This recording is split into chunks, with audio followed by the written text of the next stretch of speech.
podcast stream. We are super excited, Mark and I, to bring you a very special guest today. So without further ado, I just want to introduce you to Alton Takeyasu. He is, I personally would call him a legend, but but hopefully what we'll talk about and his resume will convince you, so I don't have to convince you about that. He is he's a very accomplished person in the business of toy design, but essentially, let me just give you a brief introduction to him, because he is one of the main designers of the Centurions toys. Alton is a key principal designer at Mattel, where he's a major force on the Hot Wheels brand, and he was inducted last year into the Model Car Hall of Fame, which is a pretty big thing. But let's go back in time. He earned a bachelor's degree in illustration from Ventura College in '82, and another in transportation design from Art Center College of Design in Pasadena. From '84 till '91, he worked for Kenner Toys as staff designer and moved on to Mattel, becoming a senior director in 2006. Brands he worked on, other than the Centurions, include Toy Story, Bugs Life, Pixar Cars, Harry Potter, SpongeBob, Max Steel, He-Man, NBA, Street Sharks, Rock'em Sock'em, Ghostbusters, Star Wars, RoboCop, Mask, which I kind of consider to be a sister product line with Centurions, because they have also interesting gimmicks in those toys and came out around the same time, Batman, and the Justice League. For a time, Alton worked as a part-time professor at Otis College of Art and Design as toy vehicle and action figure design instructor. Even though he designed cars with Star Wars decoration, he grew up with Star Trek and played with spaceships as a child. A significant element of his creative legacy is that he designed several toy sets for obviously the greatest action figure line of all time, the Centurions. And we'll discuss which specifically, but among others, his designs include several toys from the first season, the first wave of toys, Sea-Bat, Swing Shot, and the antagonists as well. Alton, welcome to the show, and thank you so much for accepting our invitation. Oh, you're very welcome. Thank you for the great intro. Oh, absolutely. And thank you for, bearing with us because it took us a while to figure out the technicalities. So just to start out, could you please walk us through your journey to Kenner, and how did you end up as a designer there? Well, it's very interesting. I was planning to be in the car industry, but at that time, around '84, the industry was sort of in a depression. So the toy industry was actually a viable alternative at that time for me and a lot of my counterparts. Huh. And yeah, so I started right out of school at Kenner Toys in Cincinnati. And it's a great company there. Very, I think you've seen from a lot of their product line that there's a really good merger of engineering and design that was fairly unprecedented. The engineers actually had their own model shop. They figured out their own mechanisms. That's why from Centurions to Batman to our superpower or DC figures, everything had very intricate mechanisms that were fairly hidden into the toys. Indeed, they did. And Alton, so you're fresh out of college. Well, how did you get in touch with them? How did they get in touch with you? And what was it like to just be hired fresh out of school to a very venerable toy company? I was in one studio, and I'm picking up my art supplies, and this one guy comes by, and he says, "Are you going to interview tomorrow?" And I said, "For who? There's no car companies." And he said, "No, Kenner Toys is here, and they're going to be interviewing tomorrow." And I said, "Do I have time to sign up?" He goes, "You have like 5 minutes to go and sign up." So I signed up and then interviewed the next day. So it just happened like that. If I left a minute earlier, I wouldn't have known. Wow. Talk about a chance encounter or fate. I think You it's never fate. know. Yeah, you never know when those little moments are going to change your life. Yes, it's a lesson for us all. Yeah, it's amazing how maybe Centurions wouldn't have become the phenomenon that it became without that chance encounter. So that's pretty interesting. And then how did you end up specifically on the Centurions once working for Kenner? Well, I was working for the great Mark Boudreau, who you know very well, and he was basically my supervisor for this and many other projects at first. So he was the lead designer on Centurions, and I was his right hand person. Gotcha. And was it like he came up with an idea, or some of the lead designers came up with an idea and then a team was assembled, or what was the how did you work, or did you get to pick your own projects? It was a very small group then, so it was me and Mark, and then some of the other people in the department, and maybe some engineering, and we just had a basic concept to work from, and it was really us figuring it out. Yeah, Alton. Yeah, Alton. I have a couple of follow-up questions to ask from that. First, can you tell us anything about the origins of Centurions, including who had the initial idea, as well as the early concepts and characters that were abandoned? I think some of it came from Howard Bollinger, who was our senior vice president at the time, in a prelim. And I think there was a rough brief to break out of the usual scales of action figures. And I think we were going toward that 7-inch figure that didn't require a vehicle or vehicles. So that's the origin of it. The strange thing is at that time, 7-inch scale was sort of a no man's land scale wise compared to your 3 3/4, your 1/6 scale figures. So it, I think it was some pushback on it.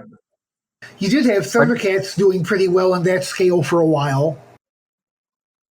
yes, but because of that scale, maybe like a Big Jim and a few things were 9 inches, but Hmm. those were mostly considered dolls in the industry with that kind of stigma.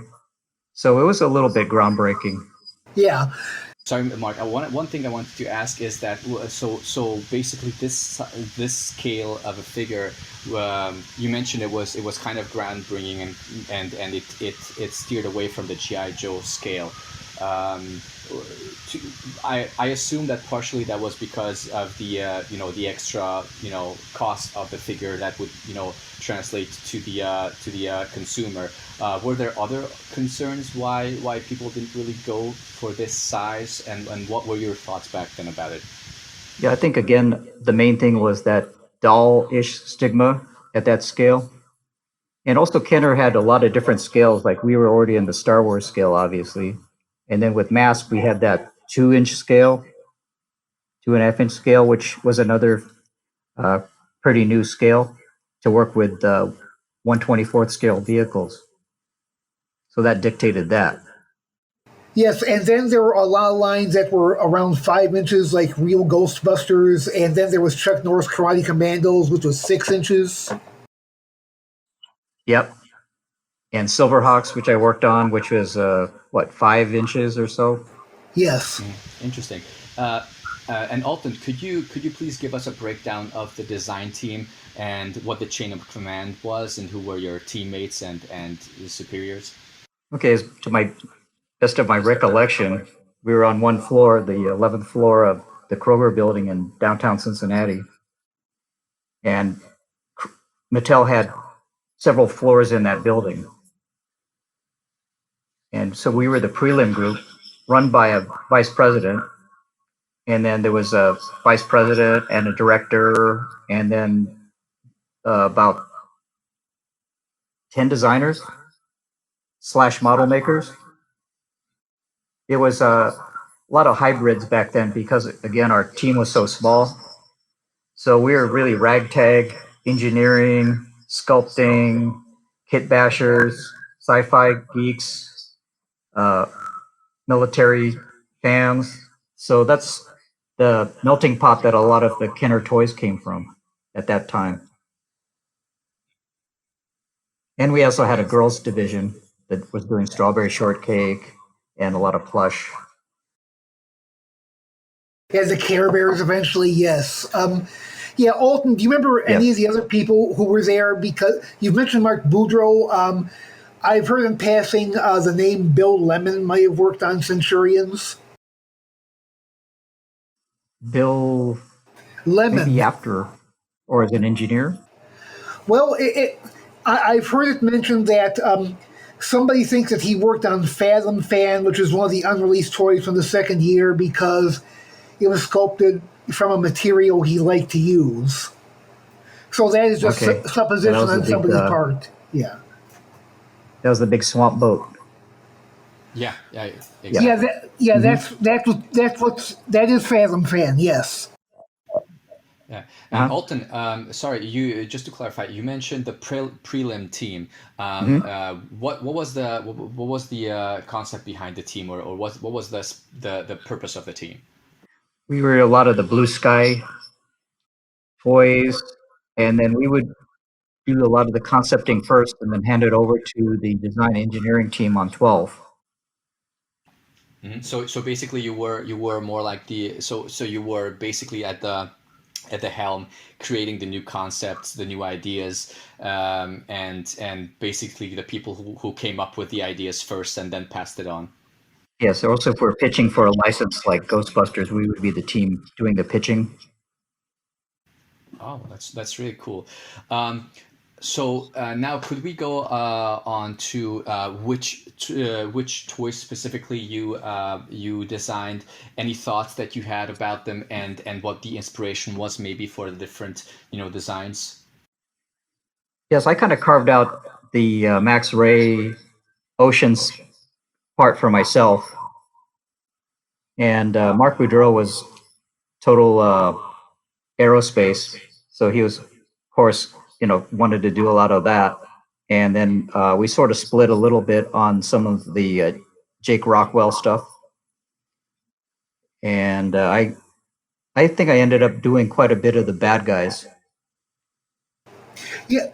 So did you sculpt Doc Terror and Hacker? I know that you did the Doom drones. Yes.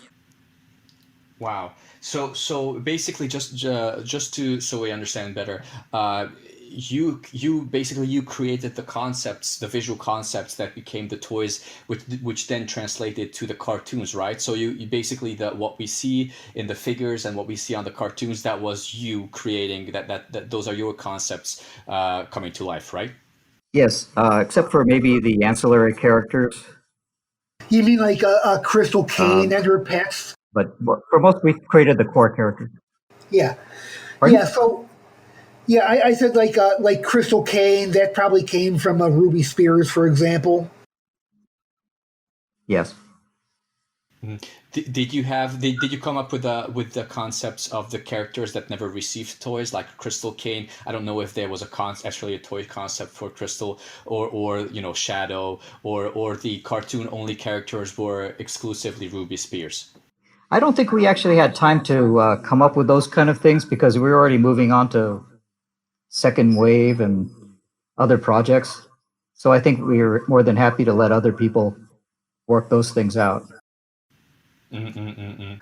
Yeah, I've been told by one of the writers that it was Ruby Spears who added the two pets to the TV show. Shark and dog, or shark and cat. No, the orangutan and Lucy the orangutan and Shadow the husky or Malamute or She was a Malamute, yeah. Sounds like yeah. them. Yeah. Yeah.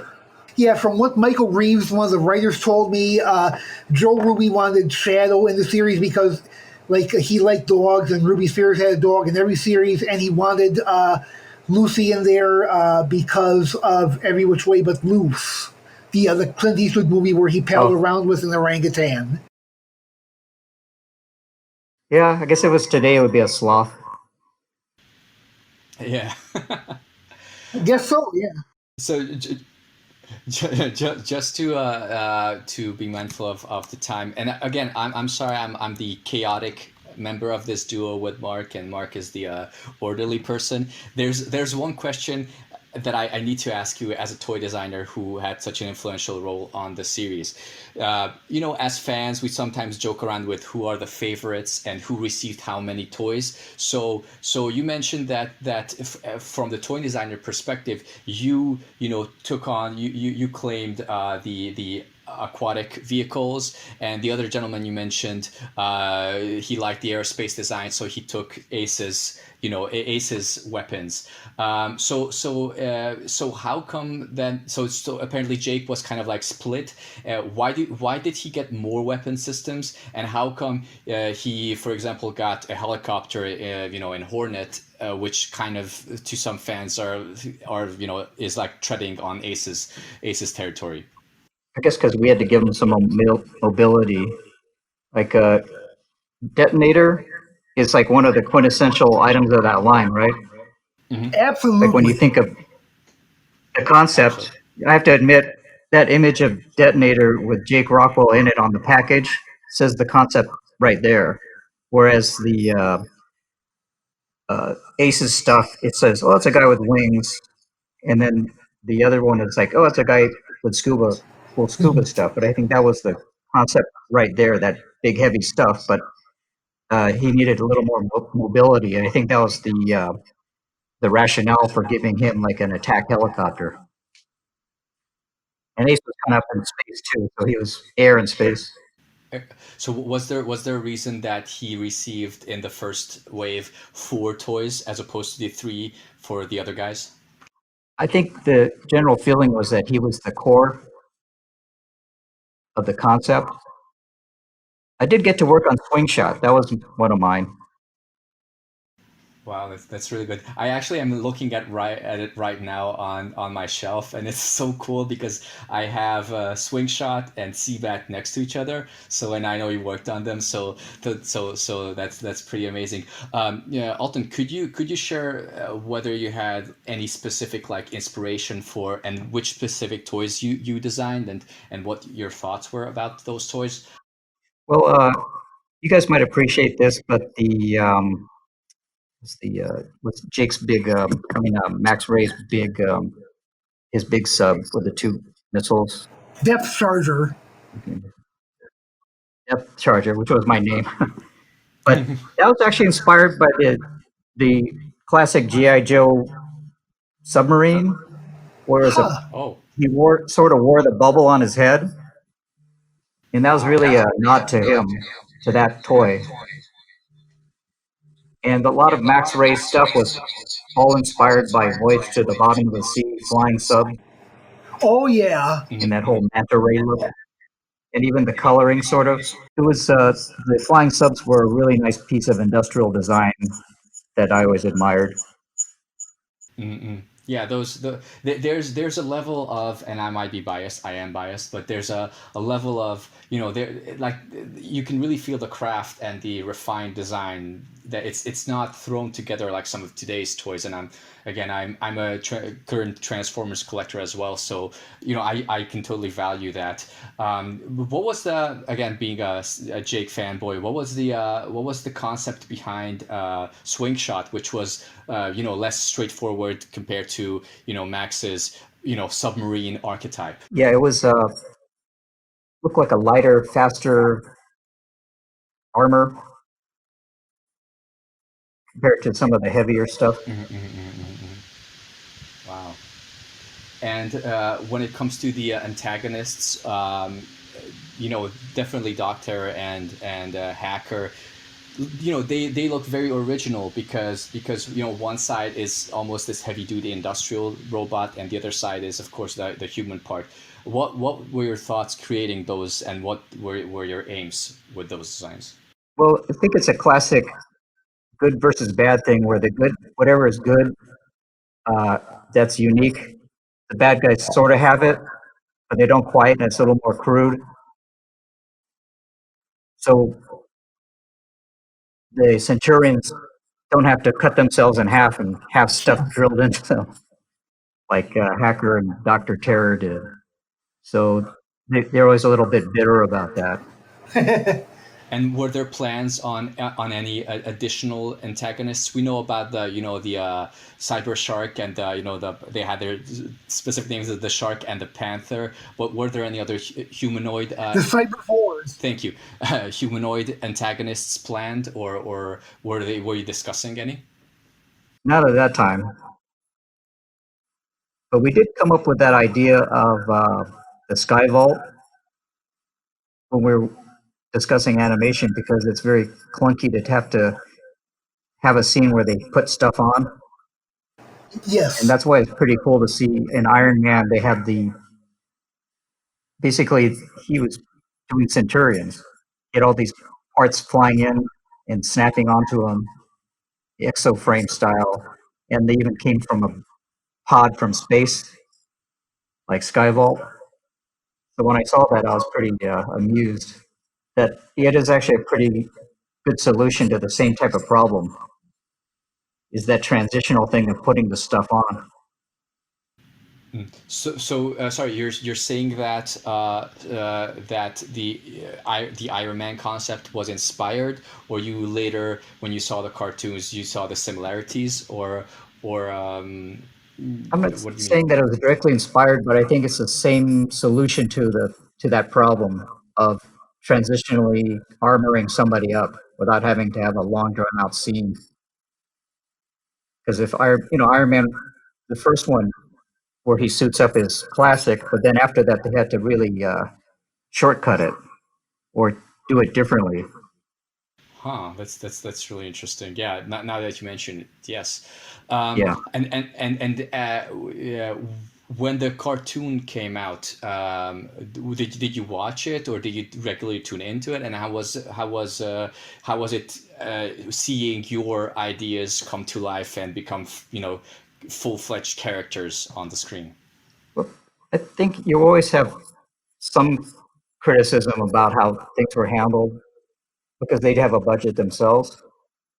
But it was a great time in the 80s where you went straight to TV Saturday morning and it really supported the shows, and we don't have that kind of era anymore. But I assume that there was some extra emotional maybe element to it, because when it comes to the Mattel Hot Wheels cars, they didn't really have a cartoon, or I don't remember. So was there a special sense of pride or satisfaction seeing these original characters come to life? Yes, it really is. And even in there's a Hot Wheels Battle Force 5 where I'm a character. Oh, really? Oh, you're It's a called, character. called it actually has my name, Master Takeyasu. Excellent. Oh, really? On Hot Wheels? Yeah, in the Battle Force 5 videos. I think you can see it on online. Cool. Wow. Yeah, Looks like me too. Yeah, there have been a few Hot Wheels toys. The first one was in 1969, and then there were a few more recently. Anyway, speaking of cartoons, Alton, I'd like to ask.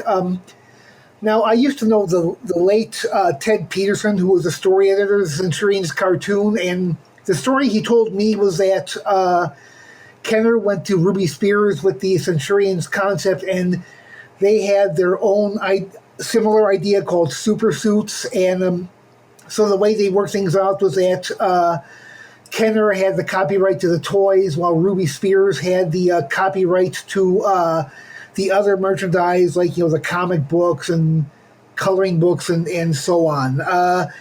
Okay, do you know anything about that, or who had the idea first and which company approached the other one? Yeah, I don't remember too well, but I could see they would do that as part of a reduced royalty, that they're sharing the property. Because obviously Kenner doesn't have the budget to fund a development like that. And I remember we were trying to find a name for Centurions for a long time. It was quite a heated debate. Huh, really? And do you remember the did you have your own concept for it, and what other concepts were thrown around for the name? Hero Brigade is a name you might see on a lot of the B sheets or in some of the Kenner communications. Sorry, what kind of a brigade? I didn't catch that. Hero Brigade. Oh, Hero Brigade. Wow. I think it was a favorite of Howard Bollinger, and I think because it was his initials, HB. Okay, yeah, yeah, kind of. Yes. I see the connection. We also had a line called Hug a Bunch then too, which is Oh, HB. a good way to sell him a toy line concept is that, oh yeah, the initials are yours, so how about we do that? Yep. Uh, did you have your own pitch for the title? Usually I'm pretty good at coming up with names, especially for accessories and stuff. A lot of the names actually went through legal, but Hmm. I don't know how we came up with Centurions. I don't think it was one of my favorites, but I think, Um, go ahead. Actually, Alton, what I've read is that at some point somebody thought of calling it the 21st Centurions to, you know, uh, emphasize the futuristic theme, and that got shortened to Centurions. Yes, I remember that. Wow. Remember there's the new Centurions. There was that movie that was out before. Yeah, and when I first started looking for figures on eBay, the thing that popped up next to, of course, these toys were either VHS tapes of the new Centurions or Roman Centurions figures. So I remember that movie even if I haven't seen it. And for the for the Or the Centurion robot from Battlestar Galactica. Oh yeah, yeah, Pylon that's also true. Centurion. Did you, or how many of the names you came up with for the figures or that you designed, made it to the final version, and which were the names that were not picked, and if you remember for any of the weapon systems? Well, I think Doc Terror was my name. Most of those were my names. Hacker was not my name. Called him half mad or um, Yeah, Half Splitter. Mad. Yeah, Half Mad was one of his early names. Head Splitter, Crusher with a K. Those are all considered. And yeah, of Head course, Splitter. I think Head Splitter was one of my B sheets. yeah, and I think we couldn't use half mad because we didn't want to use anything that suggested mental illness. Oh, interesting. Wow. Yeah, that was a big problem back then. Wow. Like, So, oh yeah, the 80s when people were already like, they didn't want to be, offensive with the, with certain topics that might, rub certain people in a, in a unfavorable way. So yeah, I totally understand that. So you came up, you said with Dog Terror and with the weapon systems. Do you know any of those names or remember stories? yeah, most of those names were, except H2Go, which was CBAT. H2Go. Wow. H2Go was my original name for that. That's funny. That's And funny. Strafer was not my name. It was my name was Sidewinder. Oh yeah, Mark posted an image that you sent him that is the design sheet or the concept sheet for Strafer, and it still has a Sidewinder text on it. Yep. So that's pretty cool.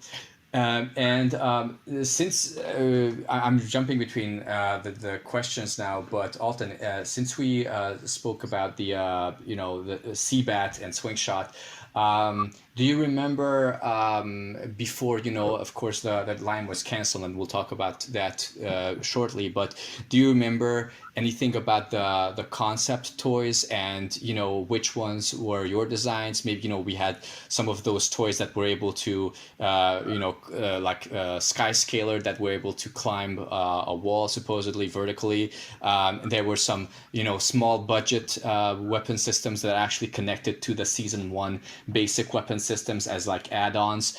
Do you have any recollection of these Yeah. weapon systems and what the concept was behind them? Yeah, I think I worked on a couple of the Max Ray season 2s that one made it and one didn't, I think.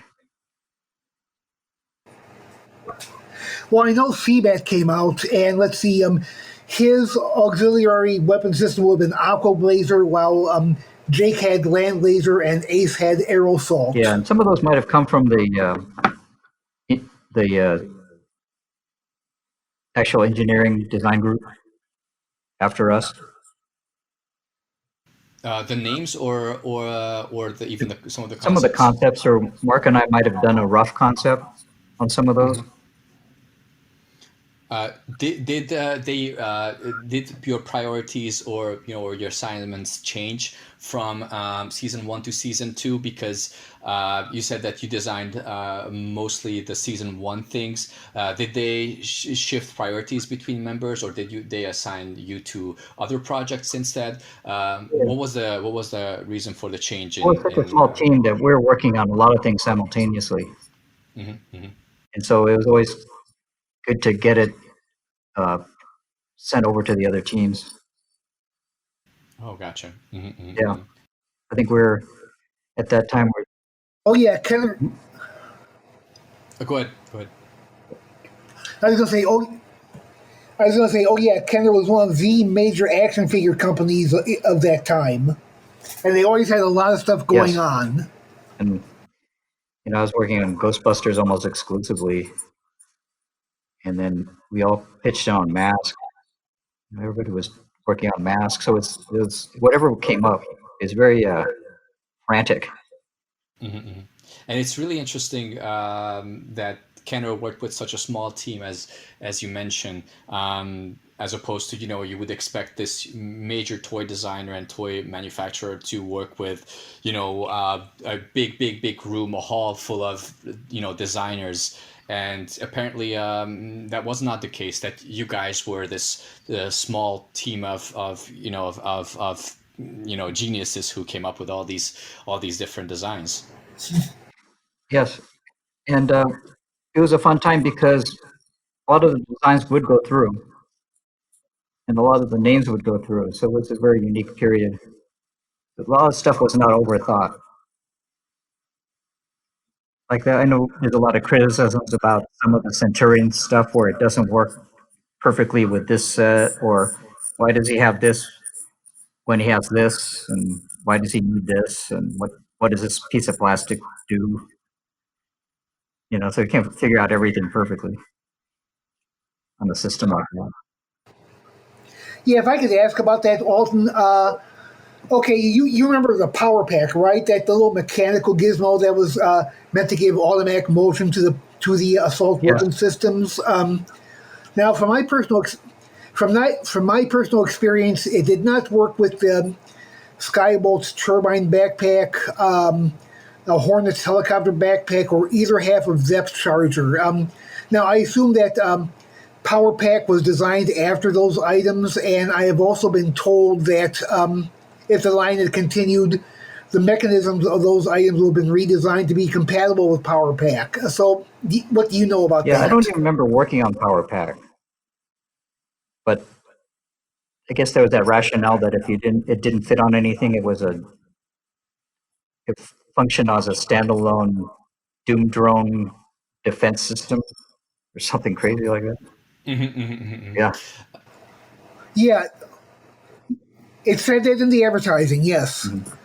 I think we were looking at some battery operated motors, but that was too expensive. But I think the solution of these high tech guys with a little pull cord on the back was a little bit funny. Well, I remember that that Gatling Guard, one of the unproduced second year toys, would have had a battery operated light housing, which would have been really cool. Yeah, I think there was always a tendency to tech out or feature out all our lines in about the second or third season. So like even Mask had gone to like IR and motorized stuff. That's really fascinating. So just to take a look at the toy design process and how you were how your experience was with the line. So we know that for the cartoon, the first episode aired in April 7th, '86, and the last aired December 12th, '86. Now, funny tidbit that I was born in October '86, so basically the most of the toy line's career and the cartoon's career spanned my physical construction period. That sounds weird. Oh, Could you please walk us through like when how after the team was put together, what was the timeline, what happened when, and then what was released, and could you also talk about the eventual bad news that we're not going to go on with the toy line? What was the timeline for you?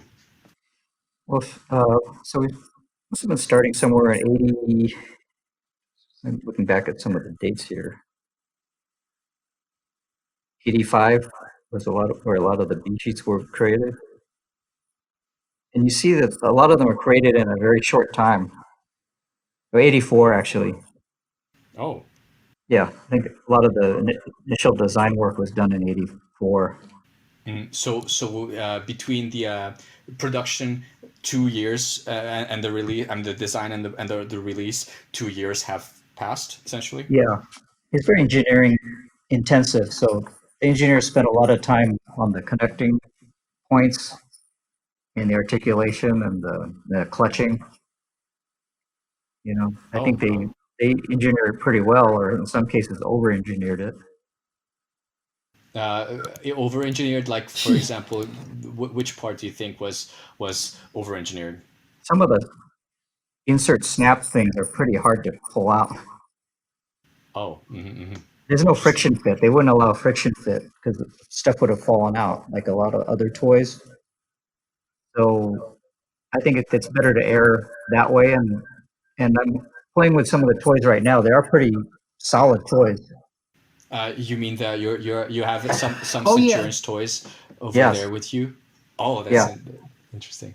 I've got all the guys here, and I've got some mint in the box, Doc Terror and Hacker, and That's amazing. Strafer.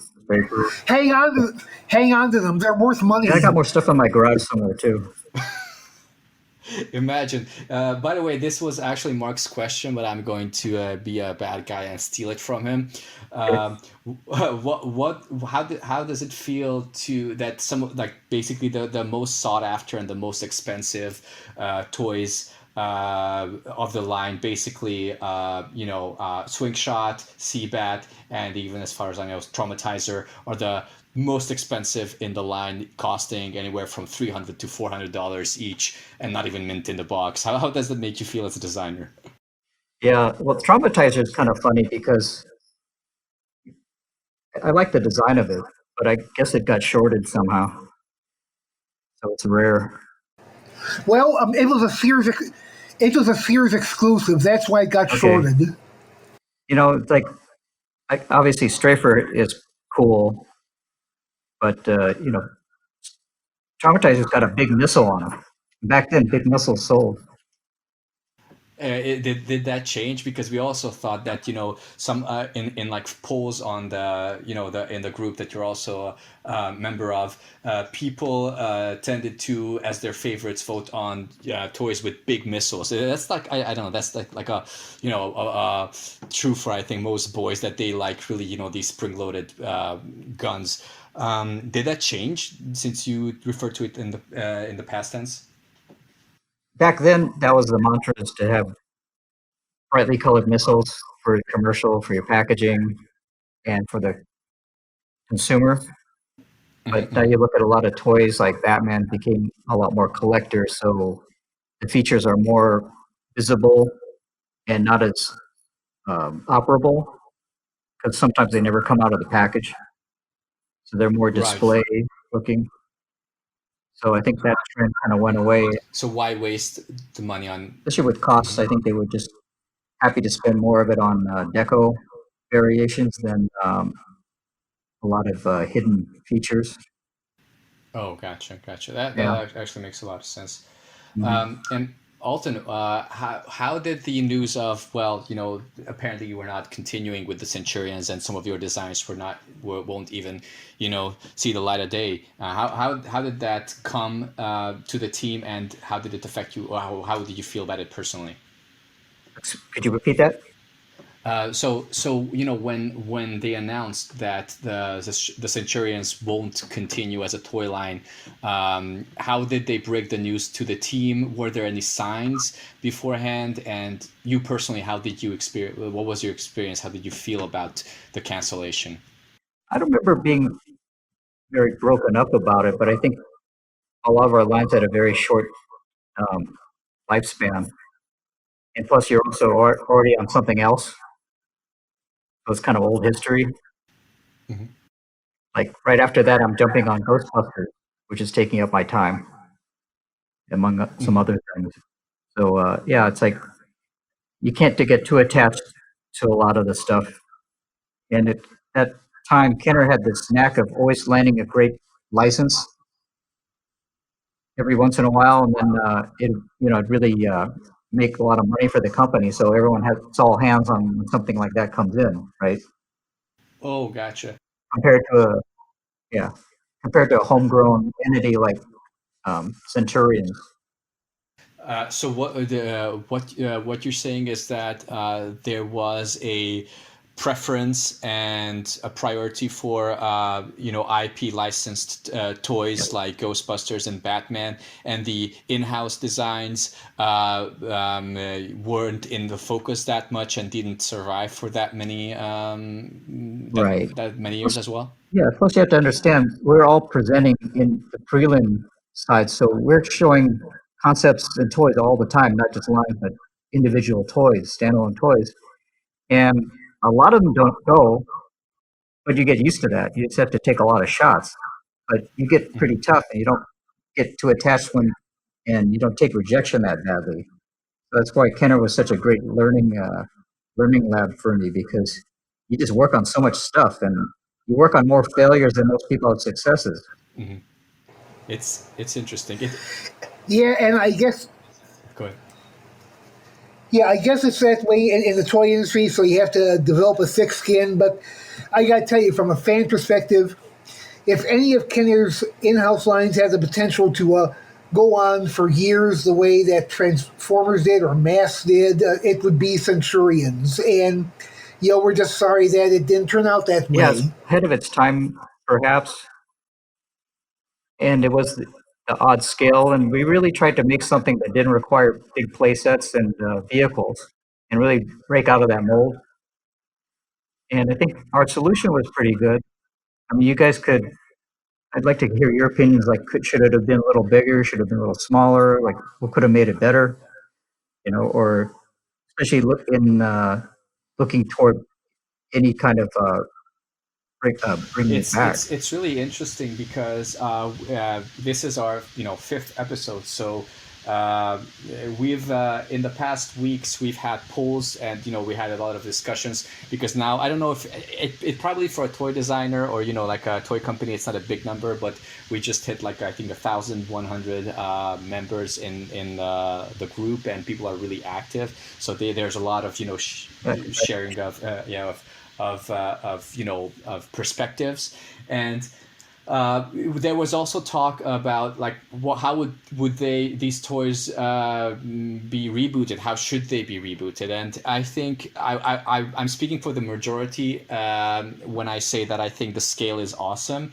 And also, my personal opinion on why this scale is appropriate is that, imagine miniaturizing all those accessories to snap onto the figures. It would require like miniature engineering for a GI Joe scale figure, and or the figures would lose some of these like detailed missile racks and lasers that would fit on them. But then again, some fans do say that, oh, it would be better on a GI Joe scale. But then again, then it would be just another GI Joe ripoff. I think one of the one of the things that makes Centurions so awesome is that like if you look at a Centurions figure, it doesn't look like anything else. Its scale doesn't look like GI Joe. Its play pattern, its gimmick doesn't imitate anything. It's very unique. It's somewhat Yes, it all centers around the guy.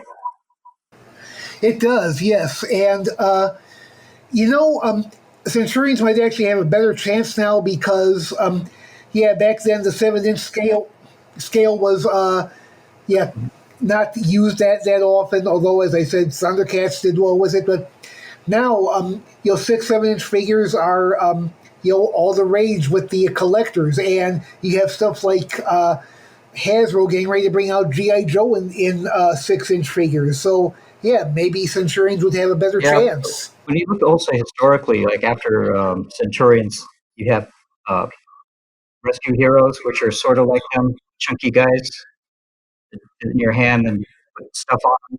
Yes. And Buzz Lightyear actually has a lot of similarities to Centurions. Yeah, GI Joe Sigma 6 was a little like Centurions. Your relationship to that figure. Yeah, 'cause that's why I like Buzz Lightyear. It's like you have a one-to-one relationship with him because he's that big. right, right. So I think, and also dealing with kids that are younger now. So their dexterity, the toys have aged down more. So they're younger than the kids that played with toys when I was designing toys back then. And Alton, how do you see the industry change? Because, for example, again, when I look at Centurions and what could become of Centurions, there's always the element of, okay, let's compare it to a toy line that survived. And I would say that, with Hasbro's Transformers, although the history is way different, and I think a lot of credit should be given to you guys. And I'm not kissing gas. You guys did an amazing, job with it, because with Transformers, we know the history. Hasbro just, went to a Japanese toy fair. They saw these Diaclone brand figures, and they're like, okay, we're going to license these, and we're going to manufacture, in tandem with Marvel. We're going to manufacture a storyline around them, redesign some of the figures, repaint them, add them new character names. But for you, this is from the ground up. You designed this. So I see with those, with those figures, I see that they basically, from the basic Transformers figures, now there's a, I don't know what it's called. I think it's Cyberverse or something. They're like these really small child oriented, I would say really, really basic figures which have like 3-4 transformation steps. And there's the Generations line, which is elaborate, and a lot of adult collectors, collect them. And there are even, lines which are, I think they called Generation Selects, which is specifically like mail order, premium price figures. How do you think, Centurions would, or how would you relaunch Centurions if you would be the leader of the project nowadays, especially with your Mattel experience? I think with CG now, you could make it a lot more like again, Iron Man. It'd be like a whole army of Iron Men, where they're real people and they all are intelligent and they all have their different specialties. Mhm. Yeah. And when it comes to the play pattern and the toy engineering part, and maybe how a line is built up of different toys, is there anything that you would do differently nowadays, or is there anything that you would change from how it was launched in '86 for a contemporary release? Well, I think a lot of the weapons and accessories are trademark Kenner had a lot of detail, as much as we can put in it. But now with 3D modeling and 3D design, it would look completely different. Oh, because the technology changed so much. But yeah, I think that a lot different, a lot higher level of detail and surfacing. And the sculpting has come a long way since then. But you look at the Centurions, their Pretty sculpts are amazing. pretty good for the Yeah, for that time. I'm sorry. Can I say one thing here? In the Centurions figures, you can see the individual hairs on the character's eyebrows. I was always very impressed by that little Yeah, detail. yeah, and their eyes, like the original Iron Man, you saw his eyes through his helmet, and I like the way we did that on the Centurions. So the eyes are very important because it's a real guy and not a driver of a vehicle. He's the core of everything. Absolutely, and that's a really great way of Right. bringing like psychology into it, and like basically that's very true. Like the eyes are the windows of the soul, and seeing the eyes of the figures all the time when you're playing with them is definitely a very an additional way of a child connecting or a collector connecting with the toys. And I think one of the amazing things about it is that there were a number of weapon systems, but there were only a few core characters, so you could really pick your favorite and develop an attachment to it. Alton, do you have any? No, I really mean it. Do you have any recollection of how the two extra guys came about, who designed them, and why breaking with this air, earth, water gimmick, or triad, they went for like energy and stealth and those exotic weapon systems. I think, Yeah, John Thunder and Rex yeah, Charger. I think they were also trying to back away a bit from hard military and trying to be more inclusive for kids that are not into hard military stuff. So I think those themes made sense, but it just shows that we picked the right core Interesting. themes to Yes. begin with, because after that, you have to kind of like really Right. contrive some other Uh, thing. do you remember Yeah. any pitches for protagonists for for the second season that did not become reality, or even for the first season, um, that you saw or you pitched but never became a character? No, not while I was on that. I think that was after my time. I was going to say, so you probably don't remember Vic McLeod, the proposed space operations specialist then. Not really. Mm-mm. It's kind of cutting it thin. Yeah, it's Three is such a magic number. yeah, I agree. So yeah, because Mark has some concept drawings and some B sheets, and he has drawings of this guy. We also see some if do you remember Skyscaler or Wall Walker? No, barely maybe. Yeah, I was going to say, yeah, that was probably, you were probably working on Ghostbusters by then, but yeah, the gimmick with those proposed systems, which as far as I know never got past presentation artwork, was that they could scale a wall by being attached to a suction cup, and we're all wondering, wow, how big would the suction cup have to be to hold these big heavy toys? I know. Would you want that falling on your head? Yeah, Yeah, yeah. I'm also You wouldn't want that falling on your head. yeah.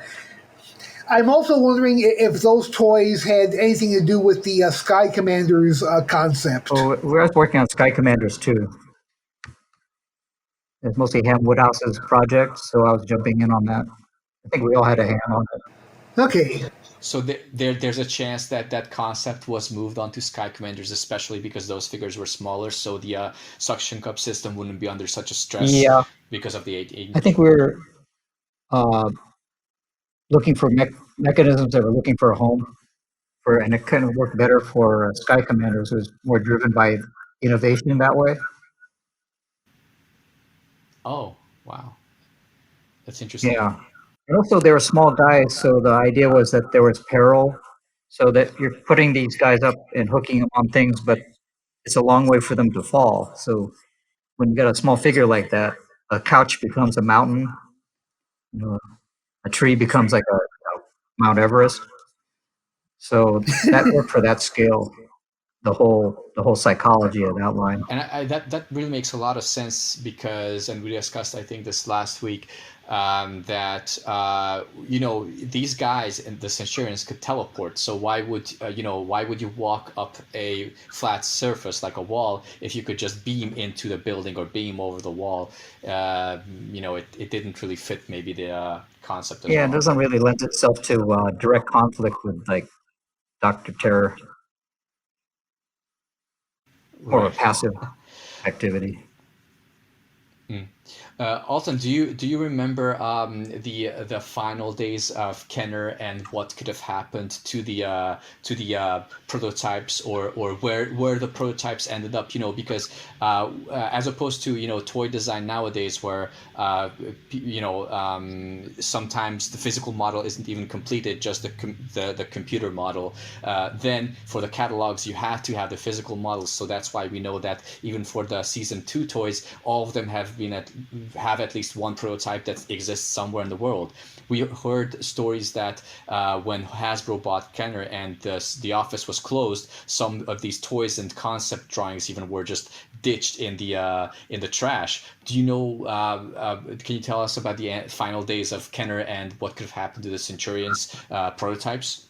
Well, I had left Kenner before they even moved to their second location. So a lot of that would have been pitched after my time. Yeah, because they were still in the Kroger building when I left. But we had a lot of access to test parts, so there was big AT-ATs and Kenner aliens everywhere, Millennium Falcons that were odd colored or slightly mismolded that he scrounged around and put together. So I remember we were mostly in the mind, at least me, mindset of putting stuff together rather than getting it out of the building or selling it Oh, on the gotcha. outside. It wasn't really we didn't really, didn't even seem to be a market then. Yeah, for everything, prototypes especially. Well, there is definitely a market now. Yeah. Do you know where, even before the closing of Kenner, where these prototypes might have ended up with, ended up, and whether the designers just took the prototypes home to themselves just as a personal keepsake, or what usually happened to prototypes? Well, I can't say personally, but I think a lot of the prototypes might have been uh, destined for a buyer that already had uh, expressed the desire for it. It wasn't like I'm going to take all this stuff home and sell it. I think it was more Oh, like so there. people were looking for it. I think especially with Star Wars, it caused a lot of Oh, that. so there were prototype That collectors it was so big that back then. it started that for everything. That what do you got? What can you get me? Yeah, but most of us, most of us didn't even consider selling anything. Oh, wow. That, that's funny. Okay, Alton, what I was going to say, and thank you for letting me interrupt you, is that, yeah, what I and so many other fans are really hoping is that all these prototypes survived and are, being well cared for because, as you've heard, we really like to bring Centurions back in some form, and we're really hoping that the second year prototype survives so that maybe they can finally be manufactured somehow. We know it's Right. a long shot, but I mean, it will be great. Yeah, oddly enough, I usually end up with uh, pre-production parts on a lot of my lines, but Centurions I don't have anything of. So it must have been all done offshore or something. They must have done a different uh, process there that really didn't lend itself to us having a lot of prototypes hanging around. Yeah, I don't have any like white Max Race in my toy box. So what is your personal collection of Centurions figures and whether produced or prototypes is like?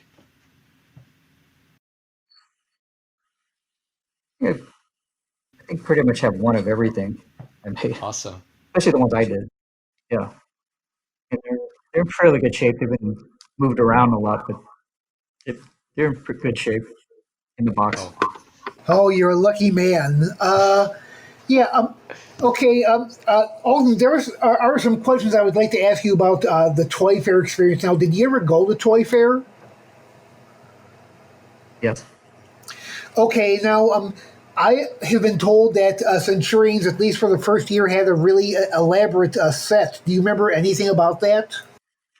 No, I don't think I went to that toy fair back then. Oh well. Yeah, and Yeah. something else. I mean, I wish I had some anecdotes about that or some recollections, but I don't recall anything like that. Even oh, Ghostbusters, I don't remember going to any toy fairs or anything like that. Oh well. Anyway, there are a couple things I wanted to ask you about that fans have noticed about the 1987 catalog prototype pictures. First, yeah, if you look at the picture of Rex Charger and Gatling Guard, it's actually Rex's head on a repainted Max body, and people like me have speculated that the reason for that is that they just wanted to get the toys ready for photography and toy fairs, so maybe they were in a rush to just get this thing photographed, and maybe that's why you have this weird hybrid figure. Yeah, that's a good explanation.